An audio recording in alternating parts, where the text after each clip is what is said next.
And good morning and welcome everybody to the Australian Aviation Wildlife Hazard Group and the second webinar that we're doing for 2021.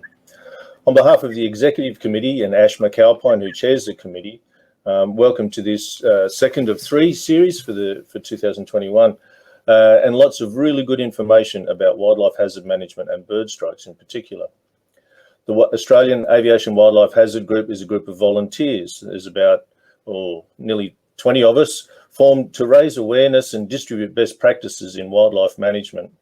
Whilst predominantly focused around Australia and New Zealand, our tentacles reach all the way through Asia and our work has been recognised internationally.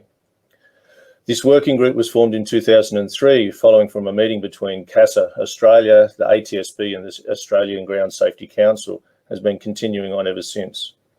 It plays an important part in CASA Australia's responsibilities as far as its state safety program goes as one of the key elements in managing aviation safety.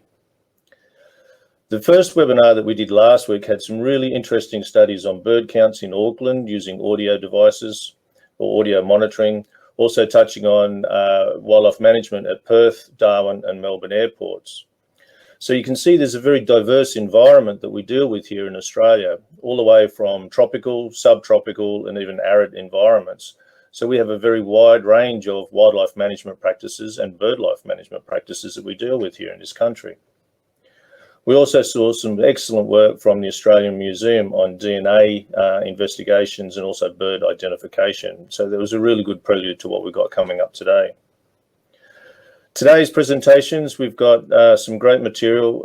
Lolita will kick us off with a global perspective on the impact of the pandemic on aviation and looking at managing wildlife management activities. Dan Parsons is going to join us talking about and focus on the data associated with US bird strikes over the recent periods. Simon Locke from Qantas will give us an airline perspective and lots of really good data that you can he will come up with in his presentation. Andrew is going to cover some of the management controls and also bird classifications. And then finally, Lee is going to give us some insight into the impact of COVID on supplies, suppliers, and some of the tools in the management toolkit. So it's a nice diversity of thoughts, ideas, and really valuable information for all those involved, or the practitioners involved with wildlife management, whether it be birds or ground-based mammals. So with that rather short introduction, I'm going to hand over to Lolita Vaswani. Lolita is with the World Bird Strike Management Committee, and she's going to provide us with a global update on the pandemic impact of wildlife. Thanks very much, Lolita, and the floor is yours. Thank you, David. Good morning, everyone, and thanks, David, for introducing me and also talking about the AAWHG, which is quite a recognized association in the Asia Pacific region, and these virtual events are such a good thing to happen, especially during these pandemic times. So my name is Lolita Vaswani. For those of you who don't know me, I'm the Vice President of the World Bird Strike Association. The World Bird Strike Association was formerly known as the IBSC, the International Bird Strike Committee. So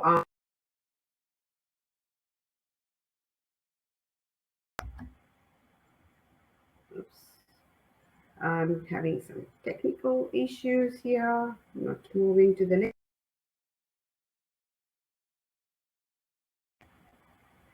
Sorry, can everyone hear me?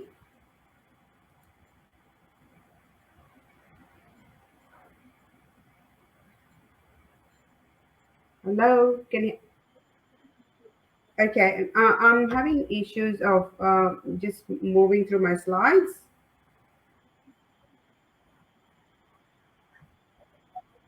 Yes, it is. Okay. Yep, that's fine. It just had a frozen mouse. Sorry about that. I think everyone in this event knows how aviation has been affected by the COVID-19 crisis and all the travel restrictions which have come about it. Majorly, all the sectors have been also heavily challenged by this situation. And the most affected have been the tourism, business travel, which is such a key channel of international knowledge transfer, which WPA has personally experienced. Is that the cancellation of our global conferences, our representation at various global events, which have gone virtual. We literally have feel the loss of connection with our stakeholders. Our recent representation at the Airbus event in Germany, we've come to know that the Airbus has actually stopped manufacturing the A380s and a few other wide-body aircrafts only because of this, crisis which we have been experiencing for the last couple of years. So as you know, that the other related subsectors like the fuel companies, the airport operators, and all relating retail resources, employment has also been quite heavily affected. Moving to the next screen, the challenges of airport wildlife programs during COVID-19. Who would expect that a pandemic after almost 100 years we've been affected by this crisis, and we have not really prepared ourselves. We've not had procedures to prioritize our activities or responsibilities during such a crisis as a global pandemic which we are now experiencing. Many studies have demonstrated that there's because of reduced human activity, wildlife species have increased in comparison to the pre-pandemic habitats as well. All the reductions in operations have had a ripple effect. Wildlife surveys, monitoring activity has been reduced, and even in some airports they've actually stopped that. Passive management has been suspended in many airports. Here in Australia, we've been lucky, but in other Asia Pacific regions, they have actually had to stop and suspend passive management, and also literally cut down wildlife control teams as well. Training has been reduced or even suspended in many airports.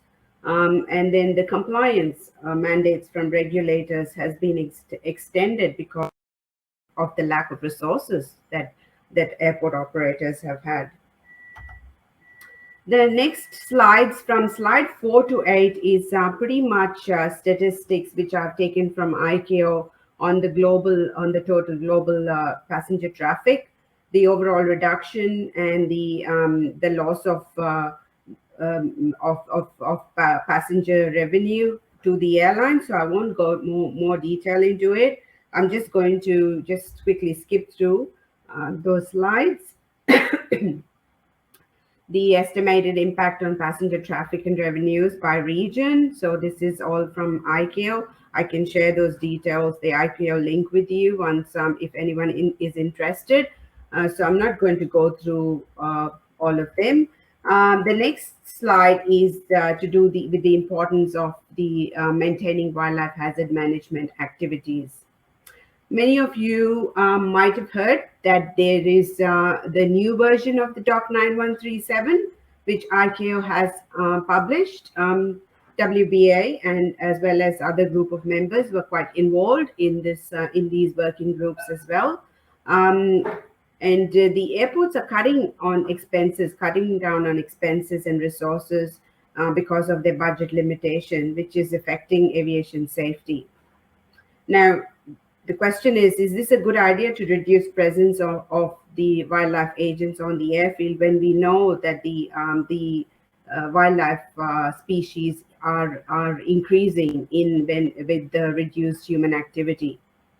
Icao and WBA have been working together to keep aviation safety and wildlife hazard management in the forefront by holding a lot of virtual events, and so is AAWHG, which I really appreciate. And I'm glad that we have such organizations working towards and making efforts to reduce this, to keep the awareness going. As outlined by EASA, Icao, and the wildlife hazard management working groups, less movements do not mean that there's going to be a reduced risk of collision. We have seen increased wildlife presence in the airfields. We've seen that the local species behavior has changed. There's a lot of data available from Icao and other websites as well. BirdLife has also said that there is a lot of changes within the local species behavior, increasing the risk of collisions. The the cost of generated by these collisions do have an impact on the airlines already suffering from greater challenges because of the COVID crisis. It is important for the airport to maintain their wildlife teams on the airfield and fulfill ICAO recommendations and their local CAAs as much as possible. And then it leads me to this slide about the iceberg. I think many of us have seen this. The presence on the airfield, the active measures which are currently being done just to get the bare minimum going, whatever one can see. But there is an emerging part of the iceberg below. So the allocation of time for all the mandatory duties must be considered by airports to gain the efficiency, wildlife risk analysis, evaluations, passive management, active management measures, staff training, data monitoring, all that has to continue and not be cut down on any of this. Yes, we do believe that the aviation is going to resume to previous levels of activities. I suppose we all need to be patient about that. We're waiting for that to happen with the states and borders reopening and travel restrictions being lifted. We hope that we do achieve that as soon as possible. But wildlife strikes are more than ever ever a high importance in our aviation environment. We must keep our activities keep going and continue to limit the risk of collision as much as possible. Well, there is light at the end of the tunnel with the vaccination uptake, and as humans actually understanding how to coexist with COVID-19, we are, we just ready to restart aviation. So let's keep striving on to prevent these wildlife strikes. WBA is really eager to organize as soon as possible a non-virtual conference. We just feel so not connected with our stakeholders. So we will definitely be organizing a face-to-face conference. Details will follow very soon. It will be on our website, and we will share those details on the social media as well. And I would like to end this presentation and look forward to reconnecting all aviation safety professionals face-to-face and make more trips across the globe with the rest of the world.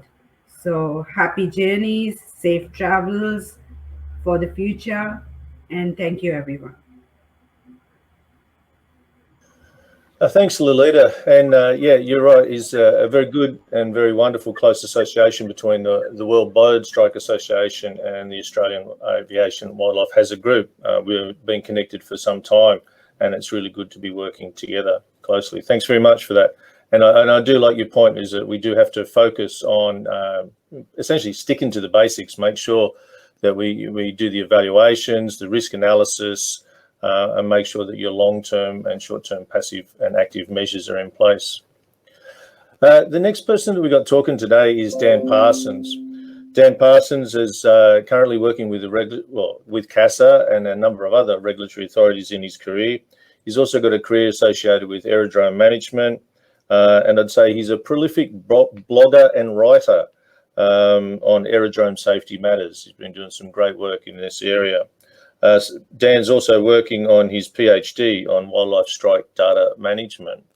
The next one we got coming up is Dan, and we should have Dan coming up on the screen about now with his presentation. So Dan, the floor is over to you, sir. Thank you very much, David. I'm hoping you can all hear me. There's a few internet troubles this morning. My slide presentation should be appearing on the screen in a moment, but thank you very much. Yes, over the last 18 months or so, I've been looking into wildlife strikes generally as part of a PhD program, but then also obviously once COVID happened, quite particularly exploring that issue. And I sort of tout myself here as a PhD researcher by day as a CQ at CQ University, and then by night somewhat of a curious nerd where I blog on the runway centerline. So I'd like to share through my journey through this process, starting on the blog initially and then into a more academic approach that I've taken recently into looking at this particular issue. So obviously we are all here to discuss wildlife hazard management, and we're all familiar that wildlife and aircraft don't necessarily get along. And even though this is the Australian Aviation Wildlife Hazard Group, I'm talking about US statistics, mainly just due to the availability of data from the US, freely available data that is quite current at any given time when you just look for it on the internet. And that data as well has a very long history that is available. And so we have, as an industry, as a group in looking at this particular issue, been able to glean a lot of insight from this particular data set. Things as varied as off-airport development and the risk posed there, through to fuselage colour and aircraft lighting systems and how they affect wildlife hazard management and wildlife strike rates. So it's a great data set that we've been able to interrogate 1,000,001 different ways to glean information, and it's been consistently growing in a way that's been predictable and working towards an increased level of data quality. And then of course in 2020 everything just went haywire. COVID came along and took out part of that equation, not the wildlife part but the aircraft part, put everything on the ground, or significant portions of it on the ground, and then that left us with, well, what is going to happen? And fairly quickly in the timeline, if we can throw back to that previous decade, 2020, Icao already came out in May warning states and aerodromes of the potential increased risk posed by having these quiet aerodromes with wildlife potentially rehabituating to the environment. And then when the return to aviation occurs, then the potential for an increased strike rate. So I was particularly keen to see if this would eventuate, if the warnings were valid. And just as part of my blogging, I just started looking at some very rough statistics. And these were indeed rough. They were basically the total strikes in the US wildlife database versus some traffic statistics that I could find on a separate US Bureau of Transport Statistics website. So a very rough strike rate, but I thought it was being consistent over plenty of years. So I just put together some numbers and started looking at it. And you can see after a couple of months, we started to see a divergence of 2020 from the 5-year average. So it started to realize this idea that Icao was on the money and the warnings were valid. As I tracked it through the rest of the year, you could see that divergence was sustained through the northern summer period. And then towards the end of the year, maybe a bit of a return to normal, let's say, or at least to the winter lull that is experienced in the Northern Hemisphere. So I felt pretty good that there had been some phenomena there caused by COVID that had resulted in an increased wildlife strike rate through 2020, and was going to explore it a little bit more. But then in around January 2021 at the World Bird Strike Association online conference, the FAA presented some of their data, and of course this is their data and they are very experienced at examining it and pulling it apart and looking at it, and they presented this slide here which showed no real divergence between, at least in this case, 2019 and 2020. So that really got me thinking, and perhaps part of it was ego, that I wanted to explore or prove that I was right, or at least for me to understand what exactly my data was showing or not showing versus what the FAA had shown in that process there. Now, back to the drawing board for me actually meant let's look at a more robust technique. So just graphing some data that I was able to pull off the internet isn't exactly the most scientific process. And one of my PhD supervisors had been pointing me at this process or this technique called time series analysis for some time. And this felt like a good time to really delve into this particular technique and see what it could give us in terms of analysis of this particular trend. So here are a couple of time series. These are the 3 time series that I used in this analysis. And what a time series is essentially a single variable charted over a period of time, or at least tracked over a consistent period of time. And wildlife strike data is perfect for this. We are very familiar with reporting annual numbers, monthly numbers, looking at things on this time scale to understand the wildlife strike phenomena. So the top 2 time series there, the first one is the wildlife strike numbers. The second one is the traffic statistics for the US. And what I did differently this time, which is a bit more scientific as well, is I just didn't take the total wildlife strikes for those periods. What I did was I filtered the data just to the specific air carriers that the Bureau of Transport Statistics track. So that gives a better reflection of the data in terms when we come to calculating a wildlife strike rate. Now, with respect to time series analysis, both these 2 top time series and, of course, the combined one at the bottom, which is the wildlife strike rate, have a couple of features which are great for this type of analysis. And the big one we're mostly familiar with is seasonality. You can see in the wildlife strike rate and the wildlife strike totals the very familiar seasonal trend for the northern US of a lull through the winter period, a sort of false peak around May, and then the broader peak through the summer period there, returning to the lull. Similarly, traffic has quite a consistent seasonal pattern there that charts most of the US holiday periods, Easter, summer, Thanksgiving, and Christmas, before returning to the lull in February.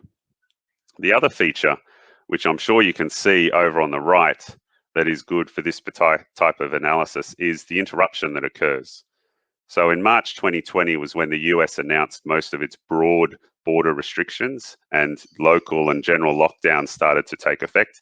And you can see in particular the middle one there, where the traffic drops quite considerably down to around 25% of the previous consistent trend. And that is the interruption we're looking at there as part of the time series analysis. But then unusually, if you look down in the bottom right corner, the seasonal pattern seems to have not been interrupted. And that's the phenomena that we really want to drill down in to see what exactly occurred there. So to help me do this analysis, I used quite a bit of Python programming. Those that have worked with US wildlife strike data know that there's a lot of it, and it's not something you can do manually, and it's not even something you can tend to do in Excel without dying over and over again. So I employed Python programming to help me process this data, get it down to a manageable data set that I could then use this particular modeling technique called ARIMA modeling, which is particularly good for these seasonal variations that we saw in the previous slide, and then can also be used to predict into the future from the past trends. The first step in that process is to actually look at the past. So this pre-COVID period, a period where we would consider that the variables are somewhat consistent and are being applied or at least affecting the phenomena in a consistent manner over that period. And what we do is we actually take about 80% of that data and we train a model. We use this ARIMA mathematics to train a model and we test it against the rest of that data, which here is about 2019 is what we're looking at. So we create a fictitious prediction of what 2019 should have looked like, and we compare it to the actual 2019. And if they are generally in alignment, we've got, and that's what this data showed, that we had a pretty good model that we could use for that pre-COVID period. The actual 2019 data fell well within the confidence levels of the predicted model. So that gave us some confidence that we could then use that into the future and start to look at this 2020 period. So this is where the process moves into what they call an interrupted time series analysis. And it's very similar to the training testing model a moment ago, but it has a few different words applied to it. So the forecast model that we create for 2020 from the pre-COVID data is known as the counterfactual. And you can think of that as what would have happened in 2020 if COVID had not. I'm sure we like to do that plenty of times, nearly every day, but at least with respect to wildlife strike rate data, this is the counterfactual that we're particularly interested in. And then we compare that to the interrupted data, the actual data that occurred in 2020. And then it all comes down to this graph. So the blue line here is the 2019 trend, just to give you an indication of how things were going up to the point that COVID had an impact.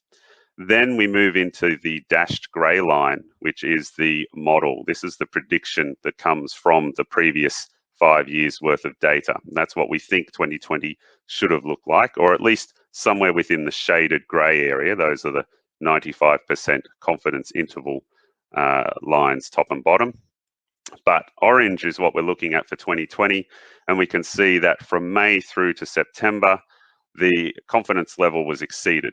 So those periods there are, I guess, what we would call statistically significantly depart from the predicted model that we had for 2020. So when we talk about an increased impact of wildlife strike rates from COVID, this is the phenomena we're talking about. Now, for the mathematical people out there, these are a bunch of diagnostic and sensitivity measures for the modeling. There are no hard and fast rules about what these numbers mean. There's no minimum level or maximum level here. What we are essentially looking at is a step change between the predictions that were pre-COVID, so that testing model that we had on the left side, what happened after COVID. And you can see quite low errors in the top 5 measures and then quite high numbers in terms of the relationship between the model and the actual data. And then a step change for the worse, so increased errors in the post-COVID model and a reduction in the relationship between the model and the actual data. And this gives us further indications that the prediction did not hold for 2020, so something did interrupt the data during that period. Now, the conclusions that we can draw from this, I'm a little bit more certain, because I'm trying to put this research into an academic journal article at the moment, just going through some revisions on that and hopefully resubmitting very soon. But in terms of valid conclusions, I think at the very least we can suggest that Icao was right to warn states and aerodromes at the time that this was an increased hazard that would need a special attention. And whilst for the US, perhaps that's not necessarily going to help them now because they're well on the way back to operation normal, or the new normal, if you will.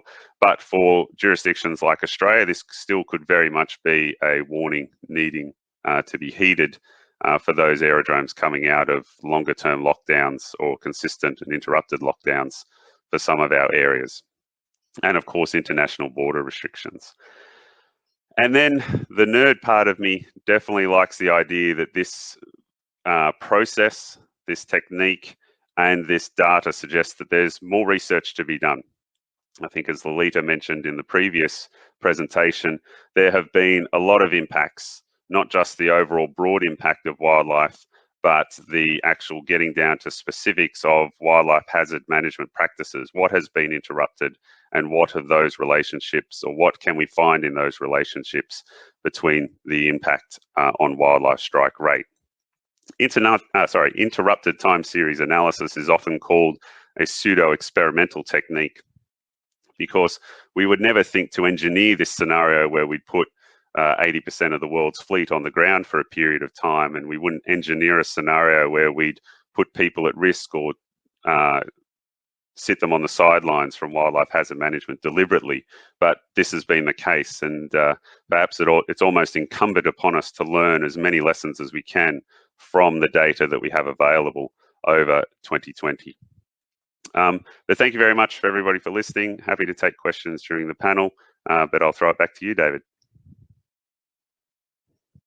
Thanks, Dan. And I'll own up to being one of those nerds that loves the data as well. as somebody who's involved with safety, we love data. We need data. There's a lot of theory, but the data that sits behind it is really important. And just from that, you're going to get about 3 questions from me as we get towards the end of the session today.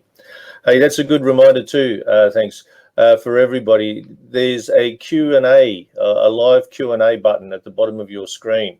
So the questions will pop up in a panel on the side there, and we've got a moderator at the back in our green room, and we can do a question and answer session at the end of this. So jot them all down in that live Q&A panel on the right-hand side of your screen, and we'll work our way through it. It looks like we've got some comfortable time at the end there to go through it. And like I said, for Dan, I've got about 4 questions for you already on that wonderful presentation. Next up, we've got Simon Locke. He's joining us. Simon's been with the Australian Wildlife Hazard Group for about 2 years now, and he has got nearly 20 years experience with Qantas as his current employer in the world of maintenance and engineering, and a lot of experience prior to that with other airlines. Simon's also active with the Australian Engineers Association. Very wise man, our Simon, and he's got a great perspective to share with us on an airline perspective. Right in the middle of what's been going on. So looking at wildlife strikes in Australia, the Qantas story. Simon, the floor is yours, sir. Thank you very much. Thank you, Dave, for the introduction. And I hope I'm not too blocky on my with 3 children in the house who are working on homeschooling. So I'd like to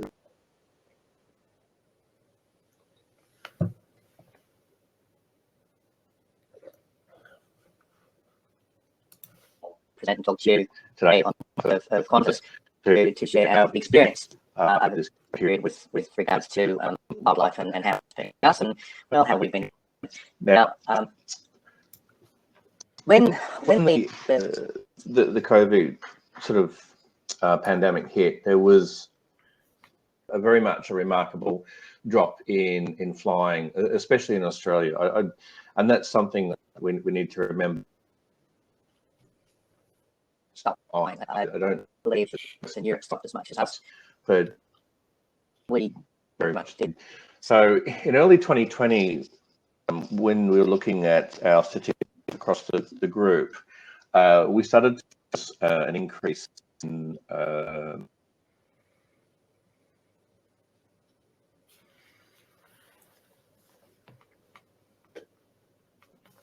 that we conducted and used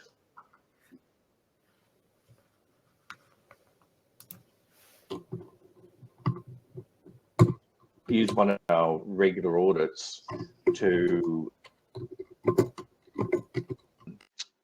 go through our airports and start to look at what could be happening. And from that, we identified the need to really up our game with regard involved in wildlife management. From that committee, which was across all of the Qantas AOCs, so coordinate our and start to actually look at trends and use this information to reduce our risk, because the airline industry, we're a risk. We understand risk. We operate with risk. We with risk, but part of it is we have to manage it. Sorry, I had an email presentation. Am I still here or am I frozen?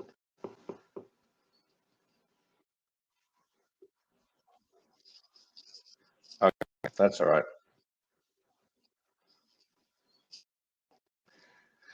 Okay, I'm back again.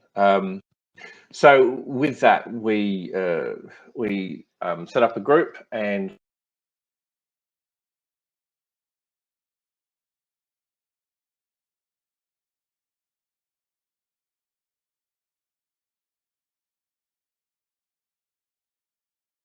what we can do to actually. So one of the impacts of slower flying was to park aircraft. We will the pictures and the slides of aircraft parked all around the world We had aircraft parked all around the country.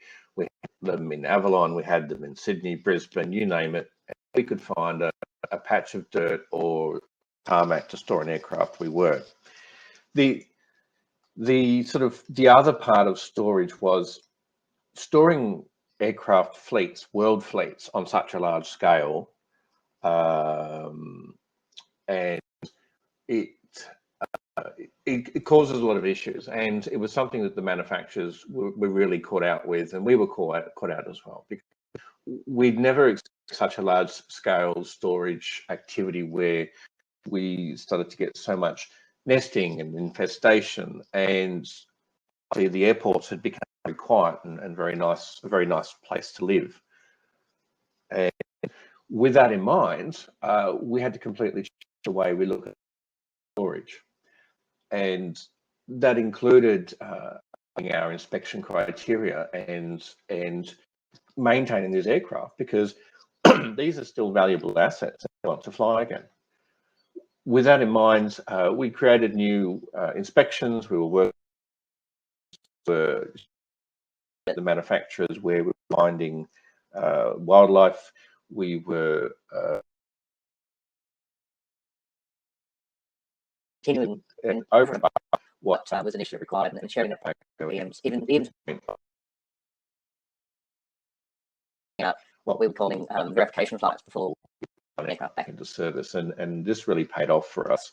One of the slides there you see on the screen of an A380 with a poster.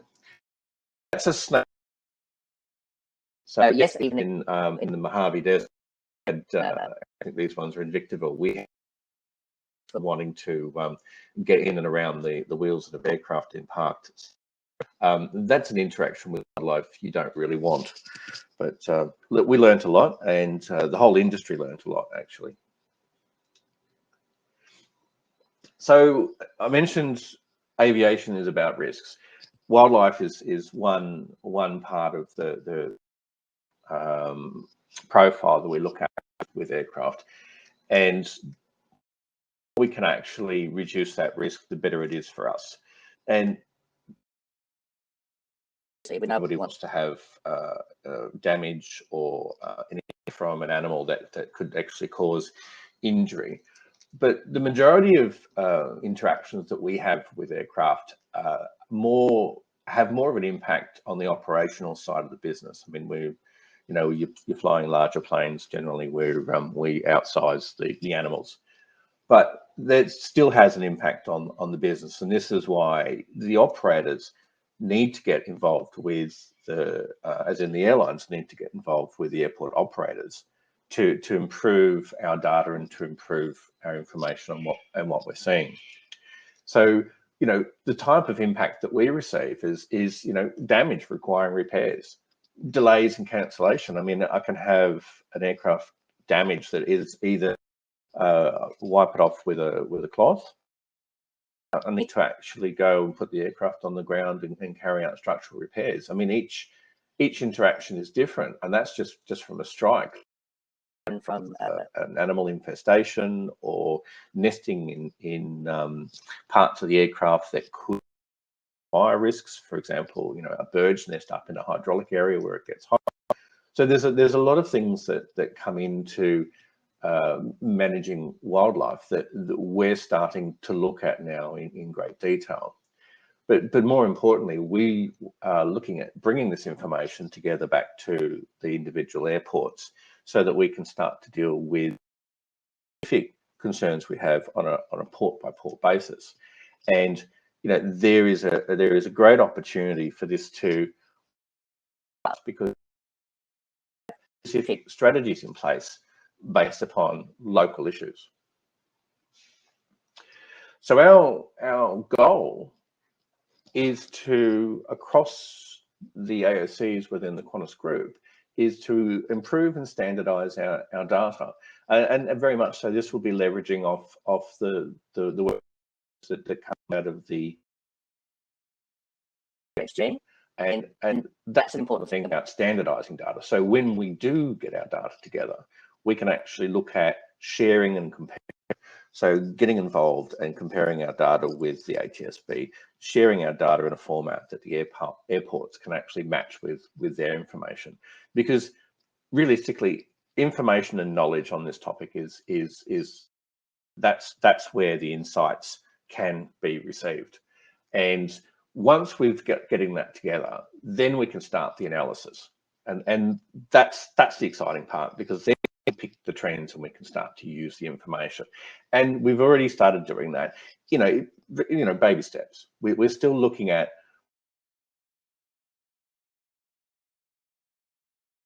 properly and working out what metrics work for us.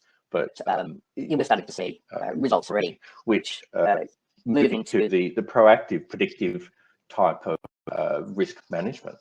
And really, as an industry, if we can move into that proactive and predictive management of wildlife risk, then we're going to be in a better place. So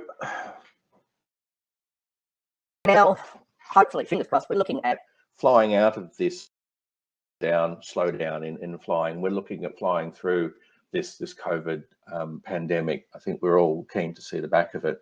And we are poised to throw a lot of planes in the sky as quick as we can, as soon as we're in a position to do so. And to be frank, the domestic operations that have continued within the States over the past 12 months have helped us as an airline and as an industry survive, because this has been a very tough period for airlines, absolutely.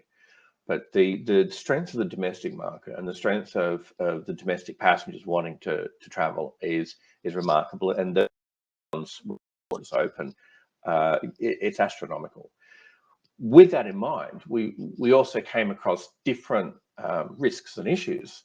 We had suddenly a new risk profile. We were flying to ports that we would never dream of putting aircraft into, because there was a need and a desire, and that raised new issues. But we now had this data together, and we were starting to analyze what it looked like on how we look at certain ports or locations. But in the beginning, we're starting to see spots where we need to or pay attention. So, on the particular heat map I've got of Australia here, we've got western concern up around the Broome area, up around that part of Western Australia. We've got some concern on the Queensland coast, where we're having an increased number of wildlife interactions. So we've actually engaged with the airports where these issues have been occurring, and we've had some really good results. Now, as an example, I've got 3 on the screen. You'll have to, I can't share the screen precisely, but I can read the comments that I received.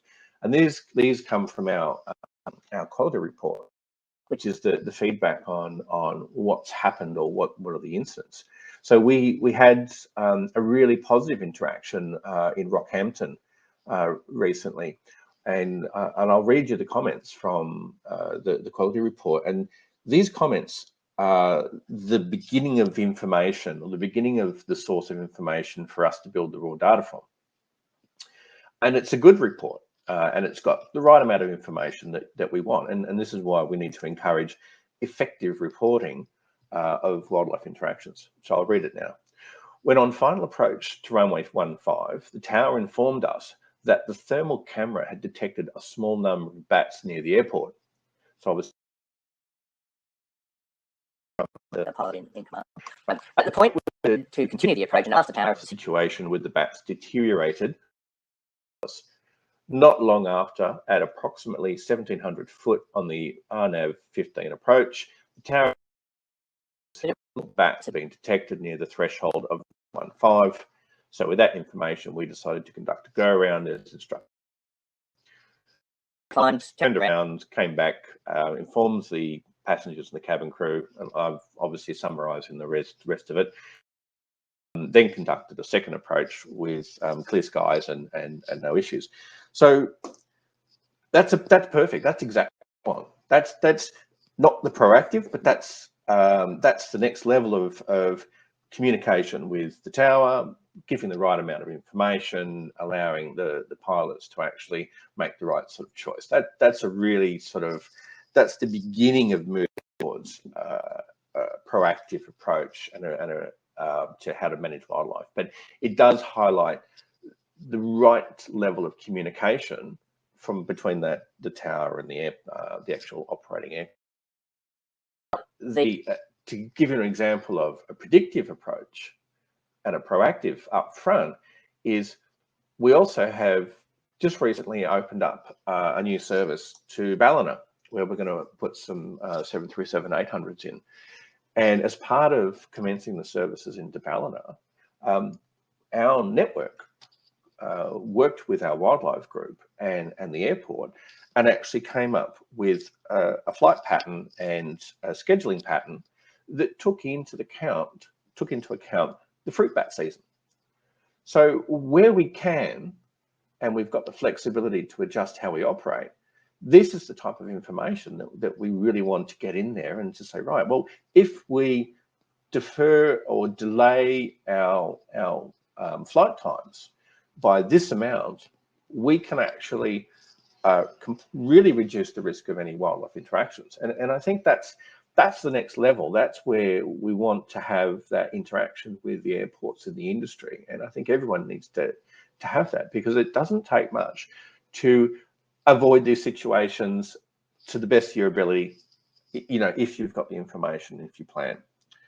So that's probably the key message that I want to share with the wider group is there's a reason we need good data on wildlife interaction. There's a reason we need to work with the airports, because the outcome is safer skies for all. And obviously it's in the interest of wildlife as well. But we believe that there's value in pursuing this, and we look forward to working with the industry going forward. And for the airport operators out there, if you haven't heard from us, and we as the wider group operate in your skies, we'll be reaching out and rebuilding those conversations and relationships to start to share our data and work together. So on that note, I would like to say thank you very much for your time, and any questions we can address at the end of the forum. Oh, Simon, that was fantastic. Thank you very much. And don't disappear if you would. We've got a few minutes, but I'd like to hit you with a question on that. And first one, the heat map image that you put up there was wonderful, because I think it reinforces one of the earlier comments that I started with, is that we've got all different environments. What the environment in Broome will populate a different sort of bird issue than what you'll get in Alice Springs versus different to Norfolk Island, etc. So to me, it seems like a one size does not fit all when it comes to wildlife management in that one. The other comment that comes to me from that one was the airlines getting involved with the airports as far as data. And I was just wondering a little bit more comments on what does good look like when it comes to the way the interaction between the airline and the airport operates from a day-to-day basis. So you had a great example there of adjusting the flight patterns going into Ballina associated with the fruit bats. That's a flight pattern issue and a timing and scheduling issue. But what about the day-to-day action between the Qantas group and the airport? What does good look like to make that sort of cooperative arrangement work well? So, Dave, thanks for the question on that. At the moment, we're striving to get into regular conversations, which may be weekly, it may be monthly. I think it really comes down to the individual airports and the type of operation that the airport has. I mean, if we're looking at an airport where we have a handful of operating sectors per day, it might be appropriate to talk to them once a month. If we're talking about major airports, it might be appropriate to talk to them once a day. I think it really needs to come down to the individual airport and the concerns we have, or the issues that we're seeing. So, and this is probably something we also need to take into account. It's not just the number of movements. A smaller airport with a small number of movements with a high event rate should actually get just as much as an airport with a high number of movements, a low event rate, but you're still copying the same amount of damage. So it almost needs to be our approach to the individual airports almost needs to be balanced with the type of operation and the frequency that we're seeing, because one size doesn't fit all. I think that's more important to say. Yeah, and another point that I got out of all of that too is the different stakeholder groups that are involved, and that's representative, I think, across the wildlife hazard group. We've got regulatory authorities, we've got accident investigation authorities, air traffic control or air navigation service providers, airlines, airports, industry bodies like the pilots union, etc., safety professionals, scientists, wildlife scientists and animal scientists, even the Australian Museum. So there's a whole lot of stakeholder groups that are involved, and just figuring out, I'll go back to that Ballina scheduling one, you needed all parties around the table to figure that out. The scientists to tell you about the habitat of the fruit bats, the airport to tell you about their operations, the scheduling in the airline. There's all sorts of people involved in this, and again, one size doesn't fit all for all the time. So that was good. Okay, thank you very much, Dave. Hey, wonderful presentation. Thank you very much for your time, and I really appreciate it.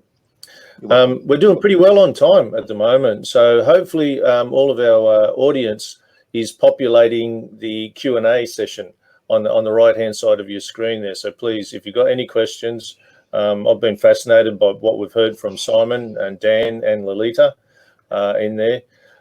So please populate your questions up there, and we'll have a good discussion at the end of this. Next cab off the rank, I think I'll put this under the scientist heading. So we're not the aviation people or the airport people, we've got the scientist people. Andrew Williams joins us from Biodiversity Australia. He's also one of our Wildlife Hazard Group committee members, has been for some time. And I think the heading we'll use project coordinator and field scientist for that one. So Andrew's going to talk to us about success without lethal control in the Wildlife Hazard Group. So please, the floor is yours there, Andrew. Go ahead. Thanks. Yeah, excellent. Thank you very much for that intro, David. And yeah, just wanted to acknowledge all the presenters that come before me, particularly Simon as well, because there's some points in Simon's presentation that actually flow really nicely into what I'm going to talk about today. As David just said, I am a member of the AAWHG Executive Committee. So straight off the bat, I'm just going to roll into a shameless plug of the AAWHG and the newsletter.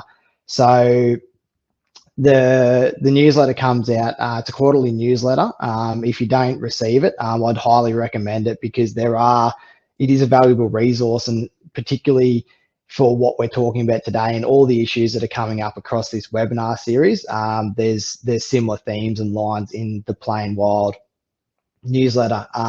So there's details there for contact, and if you have a story or you'd like to contribute to the newsletter, we're more than happy to have a look at that and contact Margot. Now, wildlife management. My base in wildlife management is very operational, as far as I am an environmental scientist, ecologist, so I have worked in the industry for a number of years now. In the issue, not the last issue, the issue number 7, I think it was, of Plain Wild, there was a bit of a write-up in there where I contributed, and the discussion was around wildlife management on airfields during reduced flight times and the impact of COVID. So Simon's already expressed that how Qantas had to look at how they were managing wildlife and really internalise that and look at the storage of machines and those sorts of things. Now, what I'm looking at here is from an operational perspective. So your wildlife management officers and your AROs and those types of people who are involved in the on-ground management of wildlife and monitoring of wildlife. So there's a few things now. When there's reduced flying activity, the hazard is still there. It just changes slightly. And if you have no flights coming in and out, then your risk of an incident occurring is obviously reduced. So what my recommendation would be there would be to pour your resources and your energy when you're not observing, you know, flights and wildlife around flights back into your wildlife management program. So I've made a few recommendations around your operational staff. So you guys on the ground, your AROs and those sorts of things, really reviewing and understanding the wildlife hazard management plan. We do wildlife hazard management audits, write wildlife hazard management plans. So we have a lot of engagement with operations managers, airport staff, lots of stakeholders, and sometimes the wildlife hazard management plan doesn't filter all the way down to the people who are actually implementing it on the ground. So with these reduced activities and those sorts of things, one thing I would recommend is your staff, and especially your ground staff and you guys that are out in the field, actually understanding your WHMP and putting that into practice. Because at the end of the day, they're the ones who are delivering that, and then they can also feed back up into that, and they can point out any shortfalls in the plan. So when you're undertaking your reviews, you know, we can have those shortfalls implemented and your plan put back up to scratch. So reviewing your standard operating procedures, these are your wildlife counts, your dispersal methods and your techniques and those sorts of things. So now's a good time to stop and reflect. And once again, identify any shortfalls. Is there a standard operating procedure that you should have in place that you don't? And this is really an important engagement once again with the guys who are out there doing this sort of work.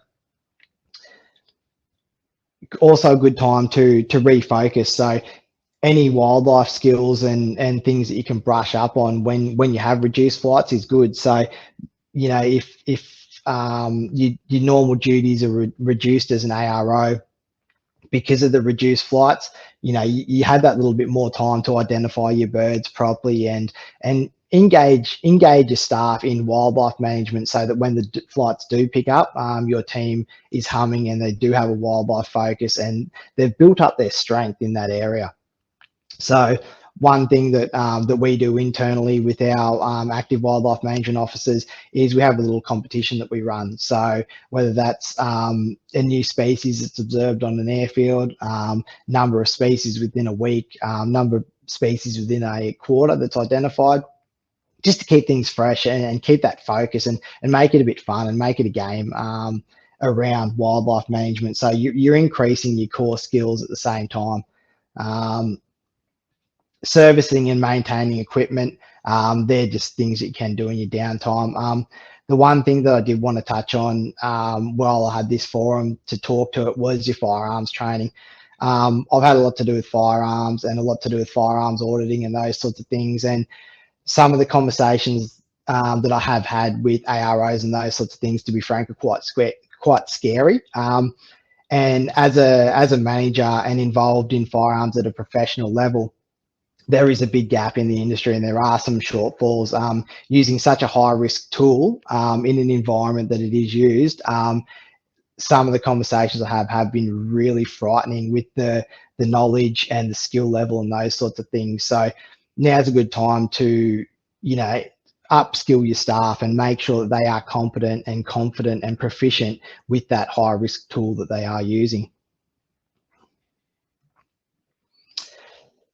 So I just wanted to, before I jump in too deep, was just a quick overview of wildlife hazards at aerodromes. So I'm not going to get too bogged down in this topic, that there's a couple of main reasons why wildlife are in the vicinity of your aerodrome. So you go back to your core, which would be, you know, attracted the aerodrome for breeding, feeding, or habitat requirements. So that might be, you know, safe shelter and those sorts of things. The second reason is transiting aerodrome. So if you've got a attractant on one side and attractant on the other, you know, you get your fly between paths and those sorts of things. And you also get your migratory patterns and those sorts of things. Flying foxes are a good example of that, where you may have a colony, you know, on the eastern side of the aerodrome and the food resources on the western side. So I was pretty happy to see in Simon's presentation just before, he had this nearly exact triangle, different colors, but what we're looking at here is a hierarchy of controls. I'm sure everyone has probably seen this hierarchy of controls. There are a number of different methods and different ways of looking at, you know, how to deal with risks or mitigate risks, you know, your bow tie methods and those sorts of things, depending on complexity and what issue you're actually looking at. You know, with what I'm looking at here and why we've got this hierarchy of controls is we're simply looking at wildlife management. So we're not looking realistically into other stakeholders and their input and those sorts of things, although they are important to the process. Purely looking at wildlife management, this is a nice simple way of looking at it. So you've got your elimination. So complete elimination of an attractant would be, you know, removing a water body or a vegetation species that animals are harboring in or feeding on. Your substitution, so you know, if you can swap a hazard out, whether that be a yeah, if a drain needs to be above ground, if it can be underground, something like that. You got your engineering controls, so that's implementing exclusion fencing, bird netting, bird spikes, all those sorts of things where you engineer your mitigation in there.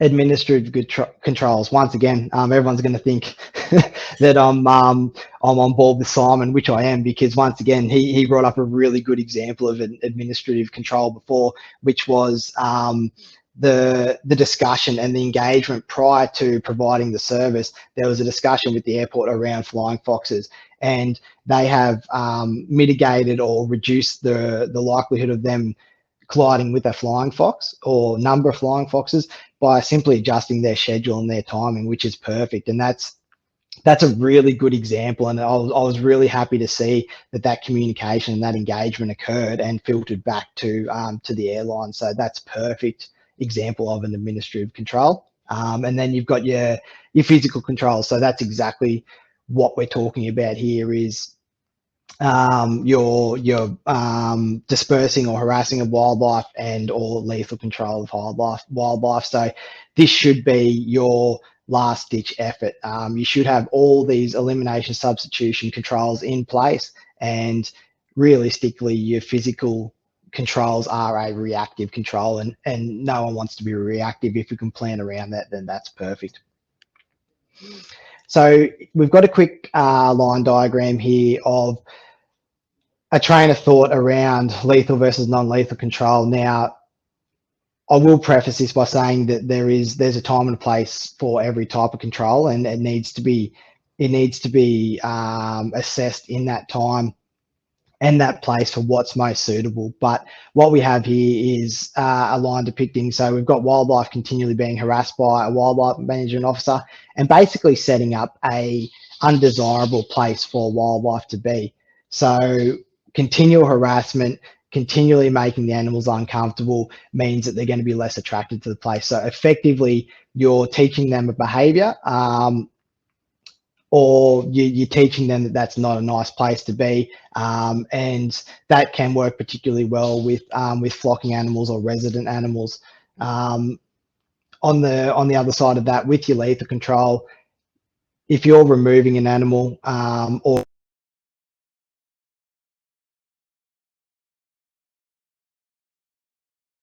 term, but in the longer term,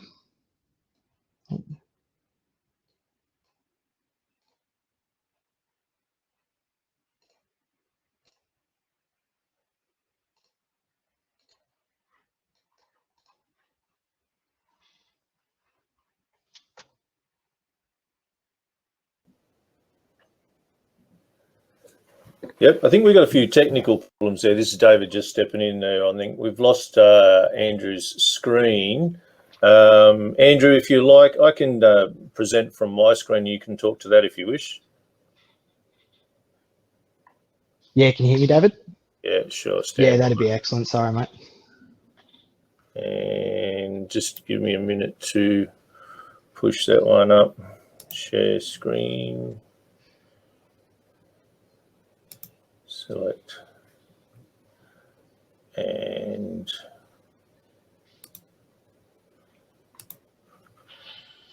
You should, hopefully the crowd, the audience can get that one. That's your lethal, non-lethal control. And just call out next slide, please. And you're right to go, mate. Excellent. Apologies for that, guys. So yeah, what we've got effectively with the lethal control is, yes, then and there you are removing that hazard instantly, which can be a good outcome depending. But if that's your go-to management method time after time, there's a lot of considerations that go into that. But what I'm looking at here is basically creating a vacuum. You're not actually removing the attractiveness of the site. So you're continually going to have that species or similar species of birds come in and take that niche and fill that void. So we go on the vacuum effect with continual lethal control. Yes, it does have its place, but it needs to be carefully considered. Next slide, please, Dave. So when we're looking at lethal versus non-lethal control,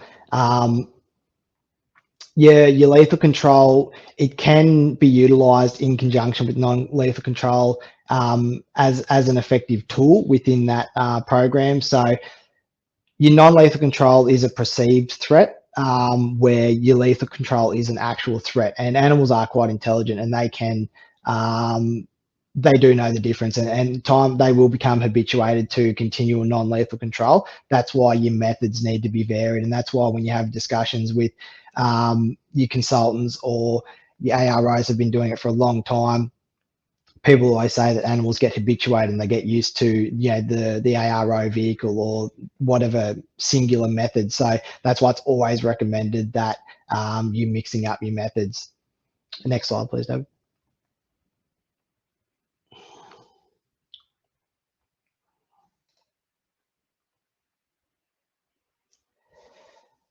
So when you are looking at lethal control, there's a couple of pros and cons, and this should be assessed with every action you take in the workplace. Realistically, you should be weighing up the pros and cons of each. So, you know, your pros of lethal control is you're immediately removing a hazard.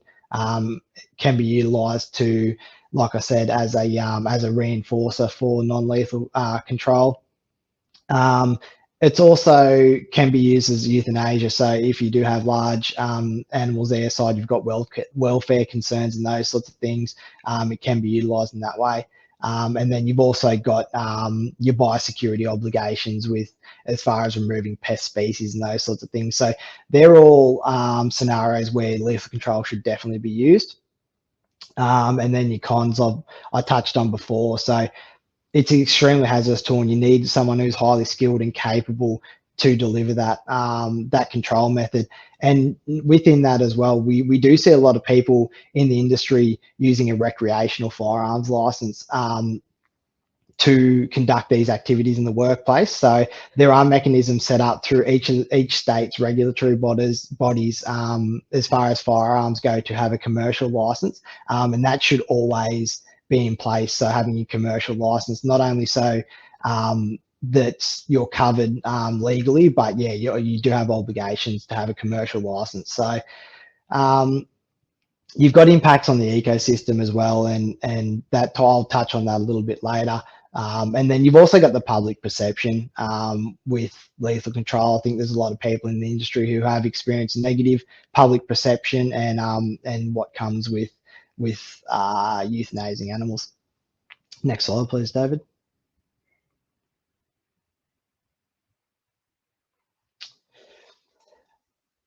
So that leads into your social, legal, and ethical obligations. So always endeavoring to implement non-lethal methods.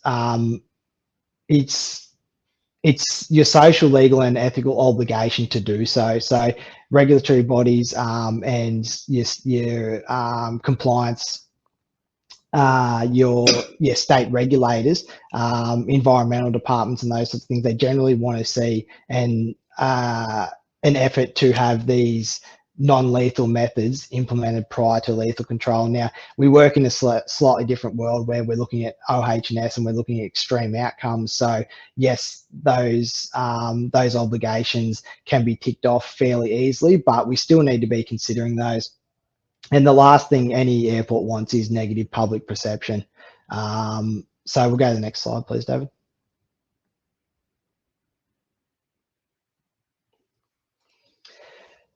So what we have is just a bit of a case study, and in particular, I would like everyone to look at the damaging bird strike trending line there. What we have is this is defense aerodrome where non-lethal wildlife management was implemented, and you can see the damaging bird strikes have reduced significantly over that time. That trend line is on a serious incline now. That's due to a number of factors, and that's around focus as well. So we've got dedicated WMO on this site, and their focus is around the largest species. And once again, going through that hierarchy of controls, what presents the greatest risk at that time, and that's where the focus goes. So if we go to the next slide, David.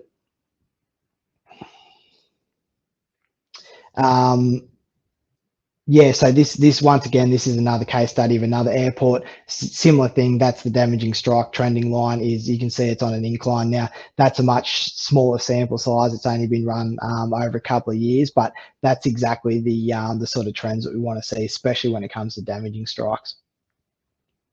Next slide, please, David. Now, the key to all this, and it ties back into that social, legal, ethical, and a well set up wildlife hazard management program, is understanding the wildlife species that you're dealing with and why they're coming to the airport. So if we go to the next slide, I touched on before is the attractiveness of the site, and having an understanding of ecological interactions and how particular species, whether that's vegetation species, prey species, or top order predators, interact with each other on the site is critical to managing it properly.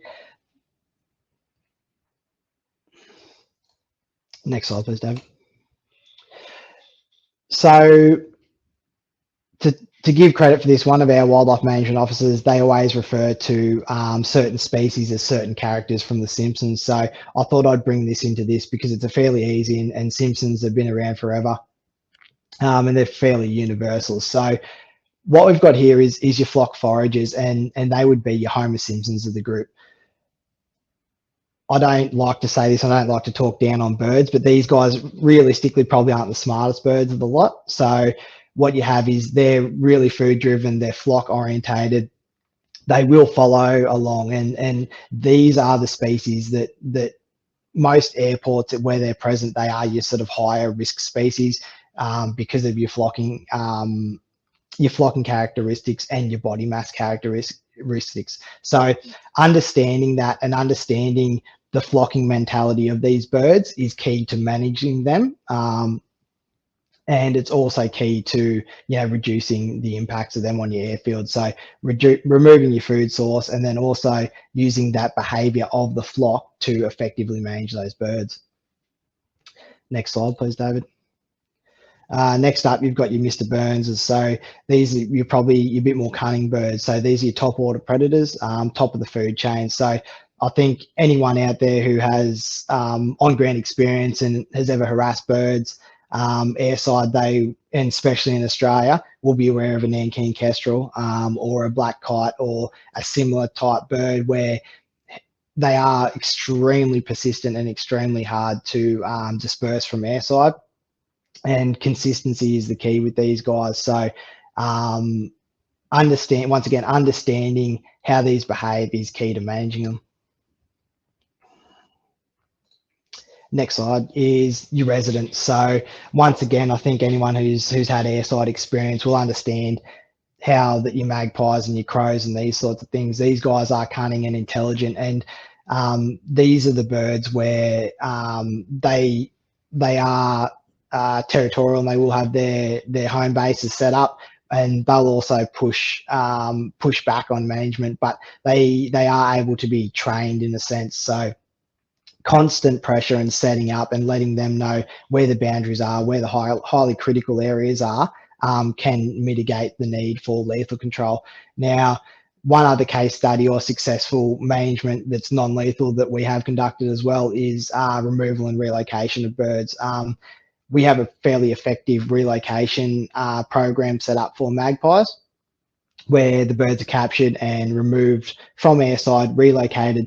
They get to go and live a nice, happy life, but not airside. So we've set that up over a number of years, and that includes authorities under the AAWHS, which is the Australian Bird and Bat Banding Scheme, and this is all backed by science, and it's all set up around the maximum or the minimum distance you need to take a bird, like a magpie, before it decides that it's too far to fly to return to their territory. So the key message here is lethal isn't just an easy fix. Now, understanding animal behaviour and ecology will provide a far better wildlife hazard management program. And if we just cast our minds back to that hierarchy of controls and always think along those lines, and it's particularly relevant in the planning and implementation stage, and going through and critically assessing, understanding the wildlife behaviour, and looking to stop the birds from getting, or stop the wildlife from getting access to the airfield in the first place. Now, that's not always possible or practical. And then stepping down and working through that hierarchy of controls and using your active management, whether that's lethal or non-lethal, as a reactive management to deal with the situation. So yeah, any questions, happy to discuss at the end, and thank you all for your time. Andrew, thanks very much. That was fantastic, and we got through the technology there without a problem, so well done. Just before you disappear, what I'd like to draw everyone's attention to is just what we've achieved so far in these presenters in here. You've seen global data, you've seen data science, you've seen operational engineering, and also the coordination and communications between airlines and airport operations. And now you've seen the ecological science that goes into wildlife management. And I've got to give a plug here. This is the first time I've ever seen Homer Simpson in a presentation like this that actually has some relevance to it. So that was really good. Hey, Andrew, thanks a lot for that great presentation. Appreciate it. And hang around for the Q&A towards the end there. Thank you. This point in time is probably worthwhile me acknowledging, and big thanks to all the work and effort that goes into putting such a presentation or a webinar series together. If you didn't realise that we were planning on doing this as a face-to-face session in Adelaide last month, it was going to be.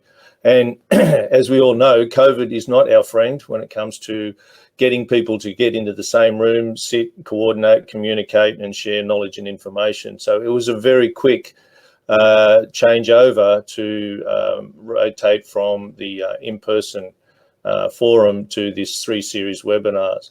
Now, none of this would have occurred without some incredible work, particularly Jill Bricks from Aviation and Margot Marchbank, who's our communications person on the committee, Brian Greaves, and certainly under the chairmanship of Ash McAlpine.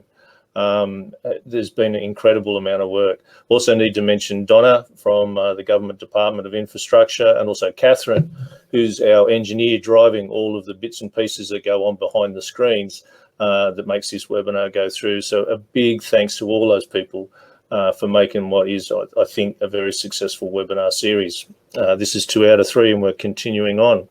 The last comment I got in there is, Andrew, you're singing to my song when you mentioned bow tie as part of risk management in all of the way that you manage your wildlife hazard groups.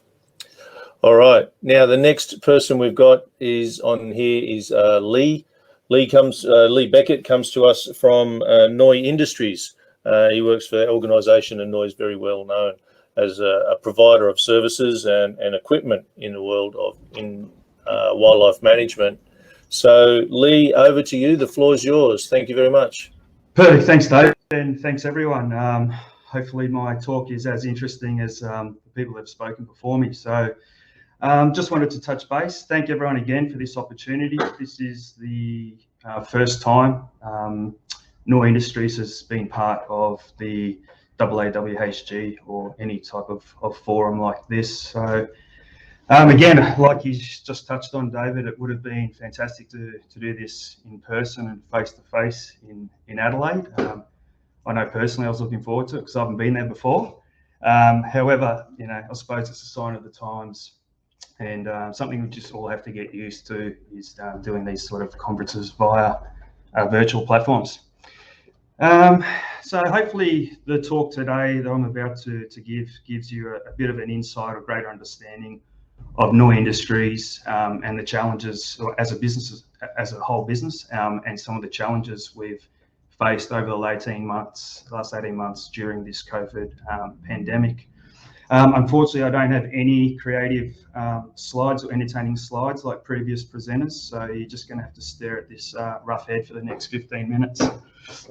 So just a little bit background on myself. Lee Beckett, I'm sales manager here at NOI Industries. So I've been in this role for just over 4 years now.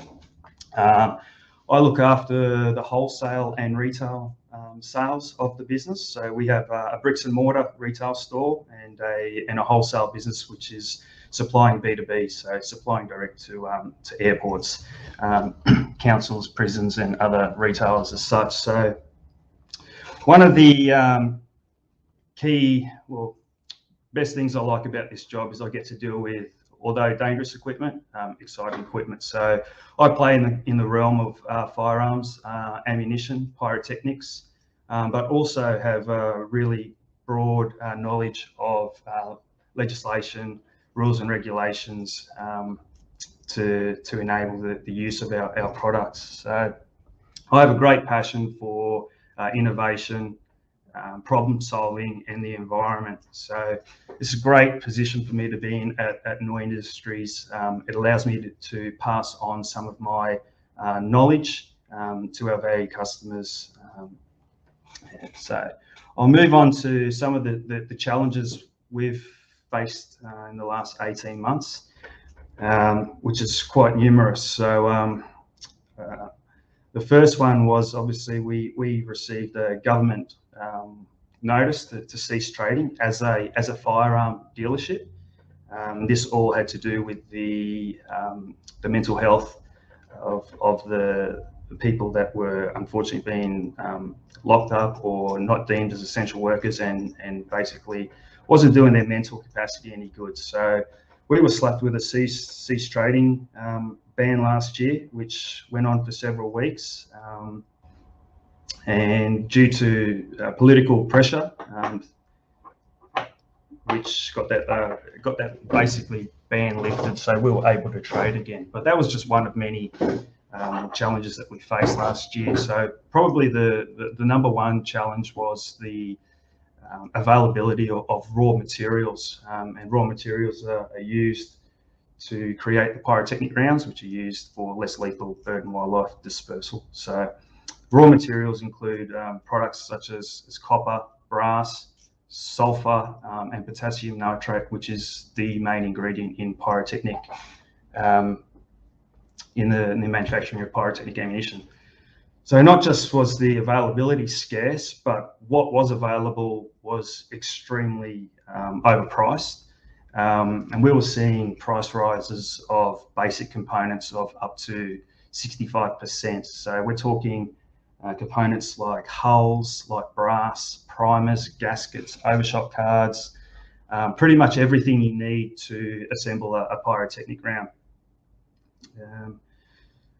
Not just the increased costs and availability, but we also had massive increases in freight and logistics. So several products we import, or several components we have imported, and we saw price rises of anywhere between 300% and 400% to bring in products. So yeah, what was normally, or previously pre-COVID, a $12,000 import, we're now looking at in excess of $45,000 for bringing in the same quantity and the same products. So this really puts it out of, it's simply not cost effective and viable with these current prices and the current situation with logistics. So what's the end result of that? Well, sometimes the cost has to be passed on to the end user or the customer. In saying that, we've tried to keep that down as much as possible. So one of the other challenges we were faced is one of our core products, which is, you may have seen around the place, which is called a TB100. It's a shotgun simulator. It's used heavily in the industry. Our last shipment of those were seized and deemed as a firearm, which is unbelievable, bewildering to us, as we've been importing that particular product for the last 5 or 6 years now, without any issues. And now all of a sudden it was deemed as a firearm, and we had to basically get in contact with as many government departments as we could. And we're talking Border Force, AFP, Home Affairs, National Claims, just to get our point across that this product has been available in the market for years. It's even been, it's been in the marketplace for decades, if you look at it on an agricultural basis. So the technology is not too similar to the standard tripod gas operating cannons that you see out in the field. This is just a portable version of it. So again, yeah, another hurdle for us to overcome. However, I think political pressure in the end, several parties, including the Qatar Party, which is a big advocate for our product, managed to pull a few strings. And typical of the type of agencies, there was no explanation or apology around the seizure. It was just an email saying, "Come and collect your order." So that was one thing that we had to overcome, and we did. So it's available now to the market. The other direct impact was obviously airports closed, so no international travel and very little domestic planes travel. So obviously no airplanes in the air, no action at terminals. We've found that stakeholders and airports didn't want to spend the money, and fair enough. So many airports we saw reduce their spend on this type of product, as it is often deemed a last resort, the firearms and pyrotechnics. This was sort of a product that, yeah, obviously came across that category. So there was no real investment from airports in the next, or probably first 8 months of the pandemic. Other reasons why airports weren't purchasing was they had other projects on, so they were either refurbishing terminals or rerunning runways and other stuff like that. So we took the opportunity, the downtime, to really knuckle down and fast track some projects, and invested a lot of time and money into R&D. So R&D, we bit the bullet, so to speak, and invested in some latest state-of-the-art equipment, which would enable us to bring some componentry or some manufacturing of components that were previously having to be imported. We've now brought them in-house. So now they're being made internally here at New Industries. And I suppose the best part of that is, well, there's many factors, but the best part of that is we were able to keep the pricing down for the product. So although the increase in raw materials and other components have increased, we have managed to decrease some of them, so keeping the price very affordable for the industry. So another couple of key aspects of in-house or the equipment we've invested in is that we're not at the hand of lead times of other manufacturers. So we can pretty much set up a machine to do what we want on any day and given basis. So we have full control over manufacturing now, testing, reduced production lead times. We have increased quality control, and I guess the ultimate benefit of this is it's combating or offsetting the availability and increase costs of the components that have previously been imported. So R&D, so we've come up with a 12 gauge, a Pro Scare pyrotechnic round, And this isn't something that's just happened overnight. This has been a good 18 months of R&D in the making. So everything from plastic densities of hulls to brass widths and thicknesses, to testing different types of primers, soft and hard load primers, and then a range of materials for gaskets that we were testing out, and overshot cards. So we've successfully put out in excess of, the first batch was about 15,000 rounds, and the feedback we were getting from industry and the data was indicating that there was a failure rate of approximately 4% in the round. 4% is quite low for industry standards. Other ammunition is around that 6%, but 4% was still too high for us. So we went back to the drawing board, so to speak, and we identified some components that were possibly not as efficient to use as others. So totally, again, redesigned some of the components. Another round of thousands of ammunitions of testing, and we believe now we've perfected the round. And it's safe to say that since that, probably 25,000 rounds are out in the marketplace being used in either international, domestic, regional defence, aviation, or airports. We haven't had one complaint or misfire or barrel detonation to date. So that's really encouraging for us. It tells us that we're doing a good thing. We're on the right track, and that the product is safe and suitable for the commercial market. So we also know too, by daily interaction with SI crew, AROs, ASOs, that many Australian airports are surrounded by habitat or environments that are inviting to birds and wildlife. So this is just one of many tools that they're able to use at their dispersal to reduce the impact of wildlife on their airports. The ProScare ammunition range, it consists of 5 different varieties of ammunition. So each has their own specialized characteristic, so to speak.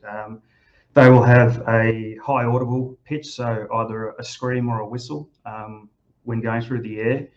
And then they also have a visual aspect too. So either sparks or a smoke trail, which follows the round through the air. So combination of both of these effects, or conjunction of both these effects, definitely will send wildlife searching for protection or for cover and clear the area. So on this range too, there is an exploder, which is a timed report round, which seems to be the most popular one in the market. At this stage, it's a short distance round. We're looking at a 30 to 40 meter distance max. However, the good news is that hopefully before the end of next month, we'll have a long range exploder available to the market, and this round will travel more than double the current distance of the exploder. So that's another promising product to look forward to. Another innovative product that we've been working on is the NP1. So this is a dedicated 12 gauge firing platform. It's a patent design that we've got. It's world first. It's got some increased safety aspects and features that other shotguns don't have. So it is a trigger lock, single barrel break action shotgun, very compact, portable, so able to get in and out of vehicles quite easily and use. It's been completely re-engineered by Australia's top armourers, and what we've done is changed out the barrel for starters. So we've removed the mid-10 steel barrel that comes standard with the shotgun, and it's been replaced with a high tensile steel barrel. We've also increased the diameter from a 18.2 millimeter diameter to a 25.5 millimeter diameter. So what this does, so the high 10 steel first of all, has approximately 4 times the withstanding pressure of conventional steel barrels in shotguns. It's been fully and rigorously tested with transducers put all through the chamber and barrel, breech detonations done, plug detonations done, blowback pressure has all been checked. And this has been heavily reduced based on the fact that we've increased the barrel diameter. So what that also does is it prevents any sort of obstruction in the barrel from the projectile, and also creates a little bit more accurate trajectory with the rounds. So these advancements in the weapon platform allow safer disbursement of energy, reduced percussion, and heavily reduces any jamming and obstruction issues, as I just mentioned, due to the oversized barrel. So we're in the final stages of finalising all the certification on this product, and hopefully this will be available to the market very soon. So where are we headed, Nor Industries, as a business? Once we get through this COVID and we see positive signs with borders reopening and restrictions easing nationally, which is great, but we're still heavily focused on R&D, on crucial R&D, and something that's been worked on for over 2.5 years now. But we're still developing an S round, a 12-gauge S round, which will be classed as normal, just like normal factory ammunition, which is going to give greater access to all airports to get the product, because the current products are rated at 1.4 G, which is an explosive, and there's fewer and fewer logistic companies prepared to transport that class of goods. So we're really excited for the S round to come onto the market.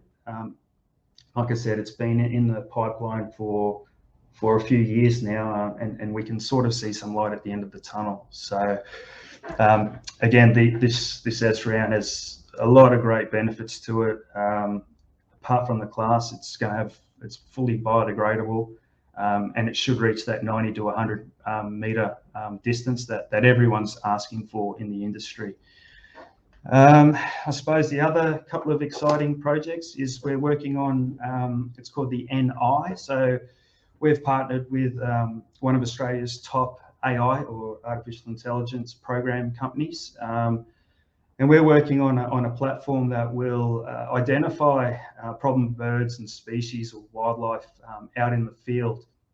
And what will this do? This will send a message to a platform that has an automated trigger system, which will be able to launch the pyrotechnic round in the directional vicinity of the problem animal and disperse it. So there will be less need for SI crew to get into vehicles and hit the runway chasing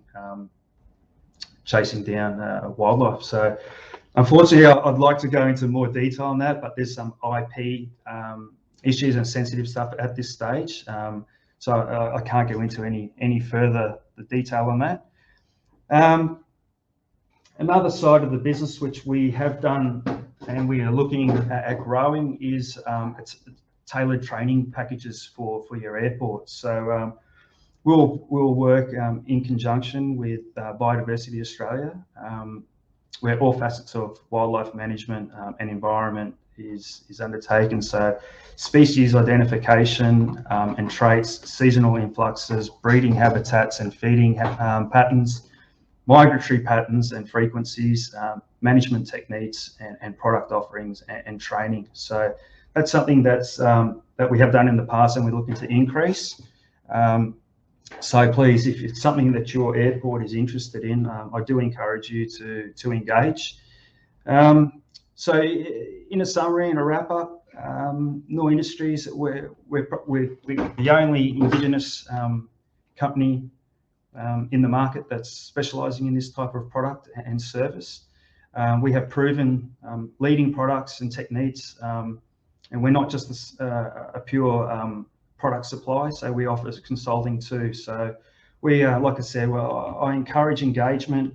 The only way we know of issues out there is by talking to yourselves. So, like I said, let us make your job easier. Engage with us. Let us provide some solutions and options, and yeah, allow us to make your job easier. And let me finally just wrap up by saying thanks again for the opportunity, and I look forward to any of your questions and engaging with you at some stage. Thanks again. Great, thanks, Lee. It was really good, and lots of good information there, particularly the non-lethal solutions in the wildlife management. Just reflecting back there is the whole thing with wildlife management is, it's ultimately managing the risk. First one there is know and understand your risks, develop and implement controls, and a lot of that was, but one of a whole series of controls. And again, building on what Andrew had said earlier on, there's a whole raft of different environments that we've got to deal with, and there'll be a different tool for each particular solution. And that was a great synopsis of some of the different tools we got. I'm just reflecting back there, some of the things, and built on your point about the changes in the regulatory environment, and also connecting that to Lolita. So just things like Icao has updated the Icao Doc 9137 Airport Services Manual. So for all of our stakeholders who are interested or have a need to review that manual, go back and have a look at that one. I'd also call out our traditional friend, the Icao Doc 9859, or Safety Management Systems. All of this is about safety management. It's a big system. It's all part of the overall way of how we manage the risks, which makes us safer as an industry together. And everyone's got a role to play in that. So 9859 is a great document for understanding how safety management systems work and the components that sit inside of that. Now, next to that document will be your local regulatory environment. So for any audience outside of CASA, Australia, your own regulatory authority have their requirements on a safety management system, what should sit inside of that, as does CASA Australia has that as well. Another one that's worth mentioning here, and those who have reporting requirements to the ATSB. Now, the ATSB has just amended their overriding document, the TSI regulations. They've just been amended, and it's worth going back and having a look at that to see if that's changed in any way, shape, or form of how you report.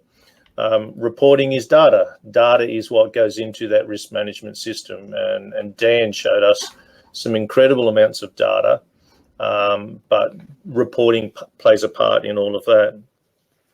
The other reminder I got here is build on Simon's work. Communications across the airports between the aircraft operators, the airport owners, the airport operators. Remember, there could be some differences in there. Based on our experience here with the Flight Safety Foundation, we've got large mining companies who own and operate airports. So it may not be your local council or the airport ownership organisation. So the different entities are involved with that. I also have to manage Andrew's friends, the ecological scientists, and keep them involved in those conversations. Last on my little pencil list here is the Australian Aviation Wildlife Hazard Group. Has a set of recommended practices, and go back and have a look at that. And there's some really good, handy how-to guides of managing the risks associated with wildlife. So with those little bits of tidbits and information, we're up to our Q&A session. So we've got a couple of questions in there I'm going to flick across to. So as I change my screen and the live Q&A. So the first one, we got a question here from Neil. And I'm going to ask Dan, if Dan, you can help us out on this one. Question from Neil. Is there anything in the 9/11 short aircraft grounding that informs the data set that looks there? So you would have seen a dramatic drop off in 25 years ago, I think it was now, in the 9/11 changes. Anything that you can comment on between that and the COVID situation of earlier last year? No, it's a great question because it actually signals a very similar idea I had back in April last year. It was actually the first post I put on my blog, and it wasn't 9/11 that had me thinking of a similar situation. It was actually the GFC that had me thinking of a similar scenario that we were dealing with. And I've just got on my other screen, I think Catherine will help by sharing it in a moment. This is actually the first graph that I was looking at in the time, and it's a bit fuzzy, so I'll try and bring my cursor over here and just identify some of the features. This is actually the traffic downturn. The blue line is US traffic at the time, and that's the 9/11 downturn there. So really, compared to the GFC, which is this downturn here, and of course the downturn we're currently in, 9/11 was very small fish. And if you look at the total strikes, which is the orange line, for 9/11, there just appeared to be maybe a bit of a pause in the number of strikes reported. So actually that seemed to trend relatively normal, that a slight reduction in activity led to at least a consistency in the reporting. The GFC had a big spike, and that's what got me in a flutter to begin with. And my first blog post was basically a heads up, we're heading into trouble. But then some quite learned people pointed out that increase there also coincides with a very important bird strike event where an aircraft ended up in a river.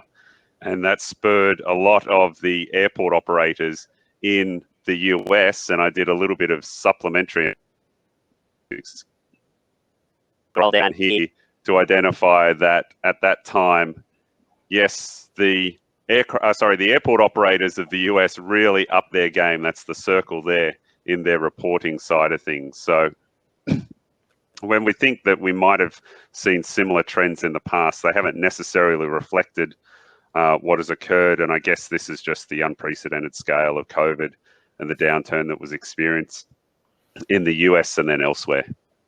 So I hope that answers Neil's question. No, that's good. One of the things that I get is from my team here is looking at all this. Data leads to analysis, and then from that analysis you get insights. So there's a whole train of things you have to do with this, isn't it? Is a line on the graph will tell you one thing, but you still need to analyze it and then take those insights out from that. So I think that was a good description of the different scenarios they had between GFC, 9/11, and now COVID. Let's hope there's no more. Well, it's important probably to acknowledge as well, and definitely the limitation of my study, and hence one of my conclusions was that more investigation is required, is that I'm only looking at correlation so far, and we know that correlation does not necessarily equal causation. The quiet aerodromes aspect is still relatively a theory, and if we can break down the data a little bit more to see some relative aspects of the quietness of aerodromes and what the impact would be, I think we could solidify that position. It's definitely a sound theory, but more looking at the data is definitely required to bring that out. All right, and we all learn more from it, so great. Thanks very much, Mark. We've got another question here from Abby that I'm going to go to. I'm going to ask Andrew. If we can get Andrew on the screen, your time in the sun, sir.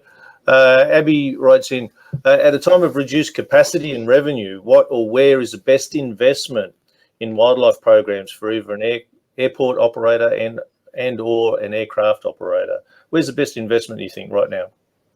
Yeah, so realistically, the best investment is your own staff and the people there. So I think going back to the discussion around, looking at your wildlife hazard management plan, your SOPs and those sorts of things, because your airport manager and your people who deal with the wildlife day to day and the guys on the ground, they're going to give you the best insight. So helping them and getting them to assist you and have input into that and understand, because it is amazing sometimes how many airports you go to and the AROs don't know or haven't seen the WHMP. It just sits on the shelf and collects dust, and it's surprising. So just taking that step and bringing that into the conversation and having them understand what's in that and getting that conversation happening, because I think, whenever you're talking about safety, it's always the conversation and the culture and those sorts of things. So building the culture centered around wildlife management and,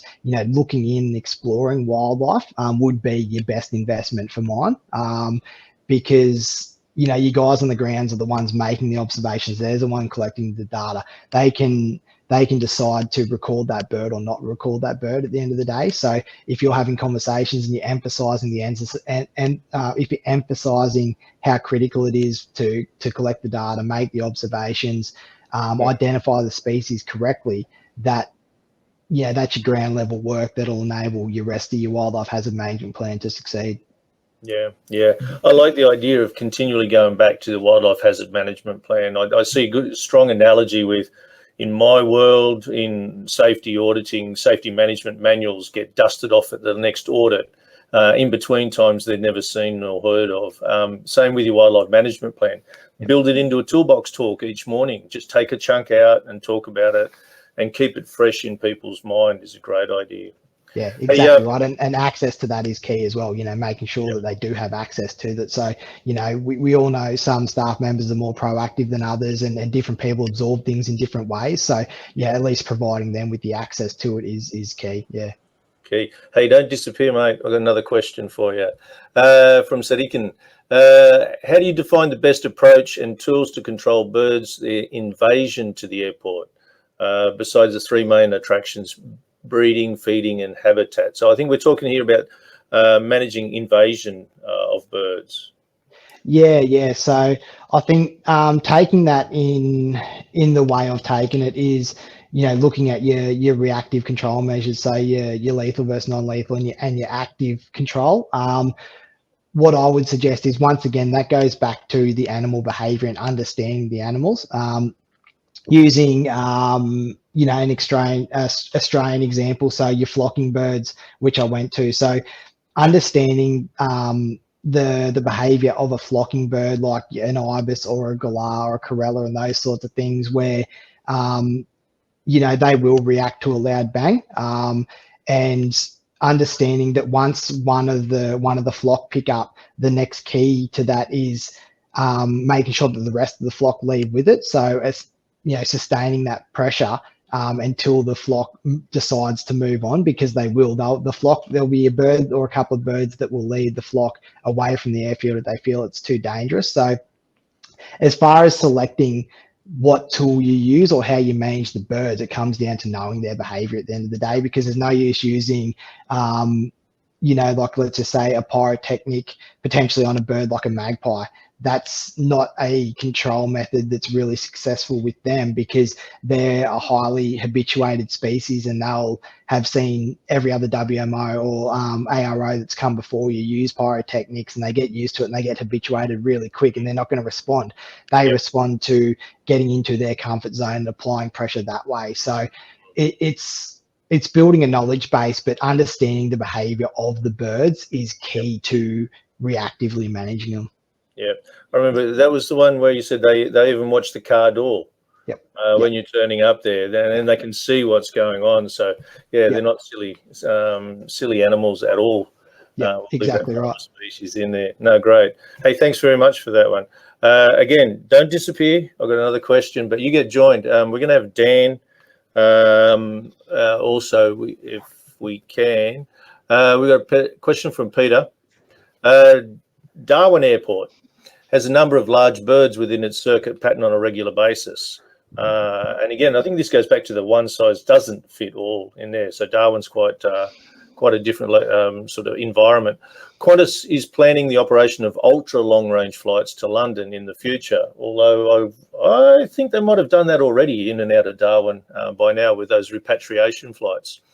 What would be the best time of day to depart based on the lowering of the bird strike risks? So again, you're talking about a fully laden aircraft in a hot environment, Darwin. So that's not the nicest environment for aircraft to be operating in, hot, humid, etc. But talk to us about, when do you think the best time of operations would be for that scenario? I'll jump in there first. So I think with that is, once again, looking at the wildlife behavior and movements and activities of birds. There's a really interesting, if you jump onto the AAWHS and filter through their data and even some of their reports they've pulled together, they've actually got a comparison strike versus time of day, which is really illuminating. It's really interesting information. So taking off all the data set across Australia, and what you will see is you'll see a peak of activity in the morning, a peak of activity in the afternoon, and then another little sort of peak around that early evening, which is surprising to a lot of people. So bird activity is in the morning and evening, and then also to consider in the morning and evening, you have your flying foxes and those sorts of things, as well as your movement of your terrestrial wildlife. So, you know, that the crepuscular periods are probably best avoided. I would, especially being Darwin and knowing that site, then, you know, middle of the day, heat of the day, less wildlife, less movement, those sorts of things, that would be the ideal. Yeah, all right. Dan, any thoughts and ideas from you on that one? Well, I think data is key if you've got data, but then harking back to Simon's presentation, the big message being consultation. If you're an airport side of things, you think this might be a simple question of what time to push the throttles forward, but from the airline point of view and going into London, slot time at the other end is going to be a real big limiting factor. And the winds on the day are going to be a factor. There's so many variables. It's an amazing question to try and answer, but consultation is going to be how you get to that. And I'll add one more. Military. Darwin is a joint user airport. They've got a lot of heavy militaries. You think the US military operates in and out of there with their B-52s. So, you know, same, you've got hot, heavy, big aircraft. They got 4 more engines to pick a fight with as far as the bird strike's concerned. But that coordination between the different authorities, the airport, the users, we've seen some great examples of how that does work. This is promote that same idea, I think, would be across that. So brilliant. All right. Hey, thanks, gents. We've got another question coming up here. I'm going to call on Simon to posit a response on this one. Simon, your question comes from Ben. How do you manage rates versus counts with your data? For example, your heat map highlighted Broome. We assume that that's a rate rather than a count. And again, this goes back to data, isn't it? And then there's a big difference between rate and count in that one. So how do you guys deal with that one? So thank you for the question, Ben. And we started looking at this data initially, and I think the best measure for us at the moment is rate. So the number of interactions versus the number of transits. And that's really, really effective in the smaller airports, where if you have 1 strike a day, if it was a large airport like Brisbane, you may not even flinch. But if you have 1 strike a day and you're only flying in there once a day, then, you know, that's a fairly significant factor. So it really is about looking at, again, horses for courses. Yep. To the larger airports. And we haven't out yet to say once you get over a certain size, we're now going to look at event count. Haven't done that yet. We're still learning what our data means, and we're still learning what how we can actually work with it. So that's the best answer I can give you at the moment. But right now, we've at event rate per sector or for number of movements, and those movements are our movements, not necessarily all movements. But that's what we're using at the moment. Yeah, no, great. Thanks. Actually, probably timely that we could call Dan in on this one. We throw Dan on the screen if we can, Catherine. Again, data and rates, and then this will be that body of work. Here in Australia, we've got, I think it's BITRE, the Bureau of Infrastructure Transport. They give us movement data and that one. But again, I'll call on my experience. It's all really good for the airline sector. There's a lot of really good data about the airline sector and how many flights they operate, departures and that. When you get into contracted operation, and I know Dan will be familiar with this, is we deal with the resource sector. Nobody tracks how many mining flights there are, helicopter movements. So when you get into the smaller airports, it gets even more challenging on that. Have you got any ideas about that one, Dan, about what are the mechanisms where we can capture data so we can turn it into a rate rather than a count? Yeah, well, from an airport operator point of view, one would hope, perhaps even just as an accountancy measure, you're tracking your own movements as much as possible. Because as you identify, BITRE is only half or less than half of the story for some airports. And from my personal experience in Moranbah, the BITRA data represented about 40% of that data at the time. And that will fluctuate depending on the activity of the mines nearby. So as an airport operator, you definitely want to have your own data, capture your own data as best you can, so that you can, in a paper that came out last year on bird strikes, comparing data internationally, it looked like Australia at a rate of about 7.5 per 10,000 movements was like the worst bird strike jurisdiction in the world. But I think part of that problem is that our official numbers that come out of the ATSB rely on what data they can get their hands on, and that is BITRA, which is, as you noted, only part of the picture. Yeah, yeah. I can add from experience in the connections we have with people like the World Food Program, with the Geophysical Survey folks. We coordinate across them when we look at their hazard reports, and it is actually quite high. Their rates or proportion of wildlife strikes to all of the hazards that they deal with is quite high. So again, as per your slides, there is more study required. There's more investigation. Never end to that. But I think we're blessed here in Australia with some good information from BITRA, but there's always still a little bit more. So thanks, gents. Andrew, I think we got another question for you, if we can get you ready on the screen. More relevant for us, and if you think about it, and we're in our last couple of minutes, given COVID and the recent bushfires, are airports seeing any new species? So the bushfires are not that too distant memory for us here in Australia, but have we seen any particular changes that you're aware of as far as post-bushfire? No, not on any of the airports we're managing or any of the feedback that I've had from people. I would think mainly that's because of the habitat use. So if you think about the bushfires that occurred in your national parks and those sorts of things, there's probably different ecological niche and different types of birds that are utilising that habitat, where they probably wouldn't select an airport environment. But yeah, so short answer is no, nothing that we've actually noticed or we've had reports of.